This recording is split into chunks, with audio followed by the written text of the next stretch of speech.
ദൈവ തിരുനാമത്തിന് മഹത്വമുണ്ടാവട്ടെ.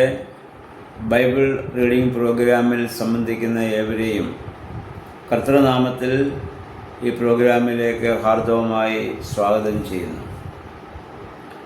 1 ശമൂവേലിൻ്റെ പുസ്തകത്തിൽ നിന്നാണല്ലോ നമ്മൾ വായിച്ചുകൊണ്ടിരിക്കുന്നത്. ഇന്നലെ 21-ാം അധ്യായമാണ് നമ്മൾ വായിച്ചത്. ശൗൽ രാജാവിനെ ഭയപ്പെട്ട ഓടുന്നവനായ ദാവീദ് ഫെലിസ്ത്യ രാജാവായ അബീമേലെക്കിൻ്റെ അല്ലെങ്കിൽ ആക്കീസ് രാജാവിൻ്റെ അടുത്ത് എത്തുന്നതും അവിടെ വെച്ച് അദ്ദേഹം ശത്രുരാജ്യം തന്നെ തിരിച്ചറിഞ്ഞുവെന്നറിഞ്ഞ് രക്ഷപ്പെടാനായി ബുദ്ധിഭ്രമം അവിടെ നടിക്കുകയും അങ്ങനെ ആ ഗത്ത് രാജാവായ ആക്കീസ് രാജാവ് അദ്ദേഹത്തെ അവിടെ നിന്ന് പുറത്താക്കുകയും ആ ബുദ്ധിഭ്രമം നടിക്കുവാൻ തക്കവണ്ണം തനിക്ക് ബുദ്ധി തന്ന സർവശക്തനായ ദൈവത്തെ മഹത്വപ്പെടുത്തിക്കൊണ്ട് ദാവീദ് ഓടിപ്പോവുകയാണ്. ആ സമയത്ത് ദാവീദ് പാടിയ സങ്കീർത്തനമാണ് 34-ാം സങ്കീർത്തനമെന്ന് ഞാൻ നിങ്ങളെ ഓർമ്മപ്പെടുത്തുകയുണ്ടായി. ആ സങ്കീർത്തനത്തിൻ്റെ മുഖവരിയിൽ അത് പ്രത്യേകമായി എഴുതിയിട്ടുമുണ്ട്. ഒരു വിശ്വാസിയുടെ ജീവിതത്തിൽ എപ്പോഴും ഇതുപോലെയുള്ളതായ പ്രതിസന്ധി ഘട്ടങ്ങളുണ്ട്. ആ ഘട്ടങ്ങളിലൂടെ കടന്നാണ് ദൈവം അത്ഭുതകരമായി നമ്മളെ വിടുവിക്കുന്നത് നമ്മൾ അനുഭവിച്ചറിയുന്നത്. അതിനാണ് വിശ്വാസിയുടെ ജീവിതത്തിൽ പ്രകാരമുള്ള ഓരോ അനുഭവങ്ങളും ദൈവം നൽകുന്നതെന്ന് പ്രത്യേകം നമ്മൾ മനസ്സിലാക്കേണ്ടതാണ്. ഇനി അവിടെ നിന്ന് ദാവീദ് ഓടിച്ചെല്ലുന്നത് മറ്റൊരു ഗുഹയിലാണ്. പ്രാണരക്ഷാർത്ഥം അദ്ദേഹം ഓടിപ്പോവുകയാണ്. സൗൽ തന്നെ കന്നാൽ കൊല്ലും. അങ്ങനെ ഓടി അതുല്യാം ഗുഹയിൽ അദ്ദേഹം എത്തിച്ചേരുകയാണ്. അദ്ദേഹം അവിടെ ഉണ്ട് എന്നറിഞ്ഞ് ആ ദേശത്തെ കഷ്ടമനുഭവിക്കുന്ന ആളുകൾ, അതായത് പീഡിതരെ, കടമുള്ളവരെ, അസന്തുഷ്ടരായ ആളുകൾ, സൗൽ രാജാവിൻ്റെ ഭരണത്തിൽ അസന്തുഷ്ടരായി പീഡ അനുഭവിക്കുന്ന ആളുകളെല്ലാം കൂടി ദാവീദിൻ്റെ അടുത്ത് രഹസ്യമായി ചെല്ലുകയാണ്. അവർ തന്നെ ഏകദേശം 400 പേരോളം ഉണ്ടായിരുന്നെന്ന് നമ്മൾ അവിടെ വായിക്കുന്നുണ്ട്. അവരുടെയൊക്കെ സങ്കടം അവർ ദാവീദിനോട് പങ്കുവയ്ക്കുകയാണ്. പക്ഷെ ദാവീദിന് ഇപ്പോൾ അവരെ സംരക്ഷിക്കുവാനോ അവർക്ക് വേണ്ടത് ചെയ്യാനോ ഒന്നും സാധിക്കുന്നില്ല. ദാവീദിൻ്റെ മാതാപിതാക്കളും അവിടെ എത്തി. ആ മാതാപിതാക്കളെ താൻ ഓടിപ്പോകുന്നിടത്തെല്ലാം കൊണ്ടുപോകാനാവില്ല. അപ്പോൾ അദ്ദേഹം നമ്മൾ വായിക്കുന്നു, അദ്ദേഹം മോവാബിയ രാജാവിനെ കണ്ടിട്ട് തൻ്റെ മാതാപിതാക്കളെ സംരക്ഷിക്കാൻ ആവശ്യപ്പെടുകയാണ്. മോവാബിയർ വാസ്തവത്തിൽ ഇസ്രായേൽ ജനത്തിൻ്റെ ശത്രുക്കളാണ്. പക്ഷേ മോവാബിയ രാജാവ് ദാവീദിൻ്റെ മാതാപിതാക്കളെ അവിടെ ഏറ്റെടുക്കുന്നതായി നമ്മൾ കാണുന്നു. ദൈവികമായ പദ്ധതി നമുക്കിവിടെ മനസ്സിലാക്കാൻ പറ്റും. ശത്രുവിനെ കൊണ്ട് ദാവീദിൻ്റെ മാതാപിതാക്കളെ സംരക്ഷിക്കുവാനുള്ള ക്രമീകരണം ആ രാജാവിന് പ്രകാരം ഒരു കരുണ തോന്നത്തക്കവണ്ണം ദൈവം അവിടെ ഇടപെടുന്നതായി നമ്മൾ കാണുന്നുണ്ട്. ദൈവത്തിൻ്റെ അത്ഭുതകരമായ നടത്തിപ്പ് ഈ അനുഭവങ്ങളിലൂടെയൊക്കെ നമുക്ക് മനസ്സിലാക്കാൻ സാധിക്കേണ്ടതാണ്. അതിനുശേഷം അവിടുത്തെ ഒരു പ്രവാചകനായ ഗാദ് ദാവീദിനോട് പറയുന്നു, നീ ഇങ്ങനെ ഗുഹയിൽ പാർക്കുവാനുള്ളതല്ല, അത് നീ അവസാനിപ്പിക്കണം. അപ്പം അത് കേട്ട് അദ്ദേഹം അവിടെ നിന്ന് ഇറങ്ങി ഒരു വനത്തിലേക്ക് പോവുകയാണ്. ഹേരത്ത് വനത്തിൽ അദ്ദേഹം അവിടെ ചെന്ന് പാർക്കുകയാണ്. ദൈവത്തിൻ്റെ അഭിഷേകം ചെയ്യപ്പെട്ടവൻ നേരിടേണ്ടി വരുന്നതായ സഹനത്തിൻ്റെ പാതകളെ ദാവീദിൻ്റെ ജീവിതത്തിലൂടെ നമുക്ക് മനസ്സിലാക്കുവാൻ സാധിക്കുന്നതാണ്. അതറിഞ്ഞവനായ ശൗൽ രാജാവ് ഈ ദാവീദ് അഹീമേലെക്ക് രാജാവിൻ്റെ അടുത്ത് എത്തുമ്പോൾ ഏദോമ്യനായ ദോയ എന്ന് പറയുന്നൊരു മനുഷ്യൻ അവിടെ ഉണ്ടായിരുന്നു.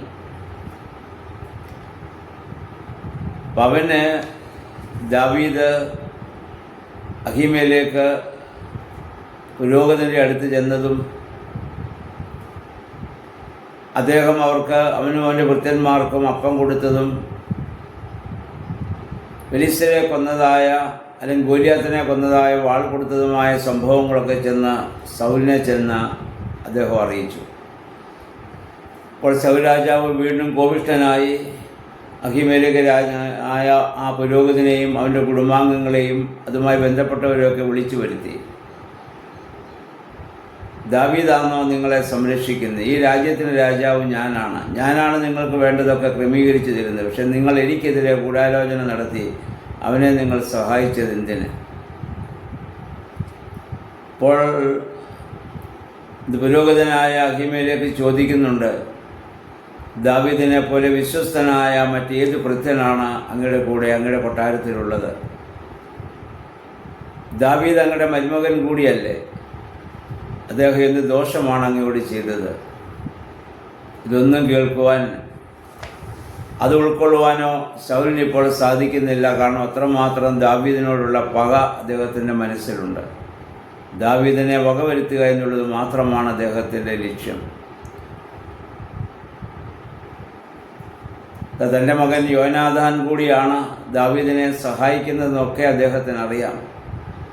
എൻ്റെ മകനും എന്നെ വഞ്ചിക്കുകയായിരുന്നു, നിങ്ങളും എന്നെ വഞ്ചിക്കുകയായിരുന്നു എന്ന് പറഞ്ഞ് കോപിഷ്ഠനായ അദ്ദേഹം ആ പുരോഹിതന്മാരെ എല്ലാം അവിടെ വെച്ച് വധിച്ചു കളഞ്ഞ ഏകദേശം 85 പേരെ, പൗരോഹിത്യവുമായി ബന്ധപ്പെട്ട് പ്രവർത്തിക്കുന്ന 85 പേരെ അന്ന് തന്നെ വധിച്ചു കളഞ്ഞതായി നമ്മൾ ഇവിടെ വായിക്കുന്നുണ്ട്. പിശാചൊരു മനുഷ്യനിൽ കടന്നു കഴിയുമ്പോൾ ഏതെല്ലാം ഹീനപ്രവർത്തികൾ ചെയ്യാമോ അതെല്ലാം ചെയ്യുമെന്ന് നമുക്കിവിടെ മനസ്സിലാക്കാൻ സാധിക്കുന്നുണ്ട്. എന്നാൽ അഹിമേലെക്കിൻ്റെ മകൻ അബിയാഥാർ എന്ന് പറയുന്നൊരു മനുഷ്യൻ മാത്രം ആ വധത്തിൽ നിന്ന് രക്ഷപ്പെട്ടു. അവൻ ഓടി ദാവീദിൻ്റെ അടുത്ത് എന്ന് പറഞ്ഞു പുരോഹിതന്മാരെയൊക്കെയും കൊന്നുകളഞ്ഞു.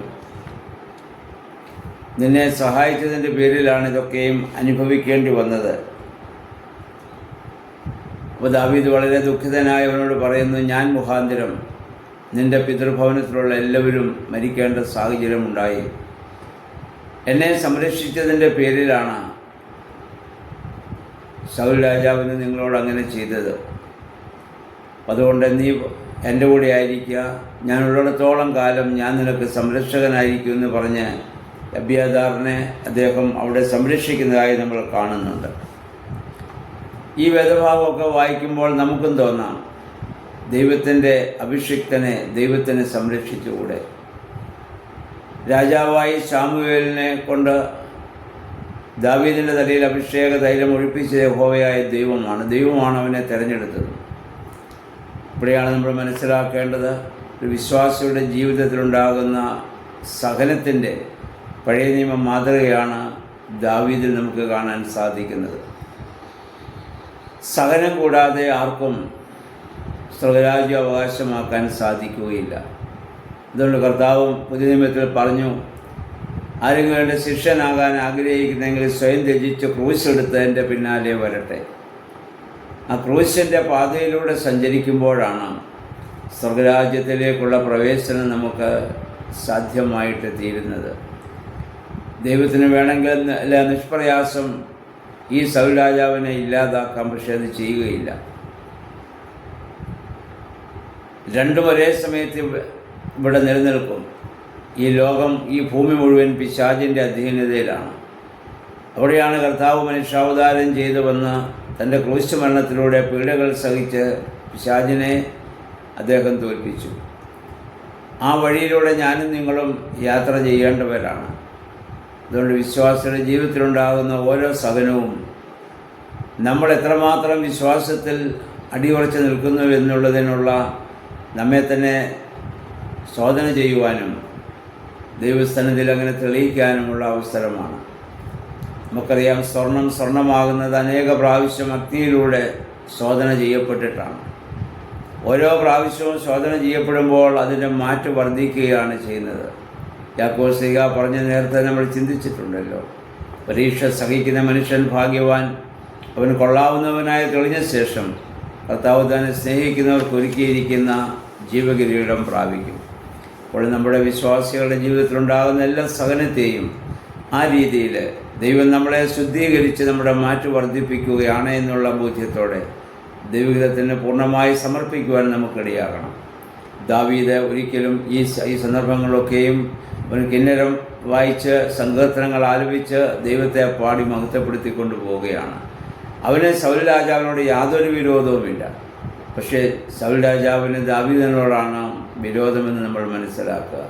അപ്പം അങ്ങനെയുള്ള നമ്മളും കാരണമില്ലാതെ പല ആളുകളാൽ നമ്മൾ പരിഹസിക്കപ്പെടുകയും ദുഷിക്കപ്പെടുകയും നമ്മൾ ഒറ്റപ്പെടുകയോ ഒക്കെ ചെയ്യുന്ന സാഹചര്യം ഉണ്ടാവാം. എന്നാൽ സത്യത്തിന് വേണ്ടി നീതിക്ക് വേണ്ടി നിലനിൽക്കുവാൻ ദൈവമേ പരിശുദ്ധാത്മാവേ ഞങ്ങളെ ശക്തീകരിക്കണമേ എന്ന് പ്രാർത്ഥിക്കാം. ദാവീദിൻ്റെ ഈ അനുഭവങ്ങളൊക്കെ നമുക്കതിന് മാതൃകയാകട്ടെ.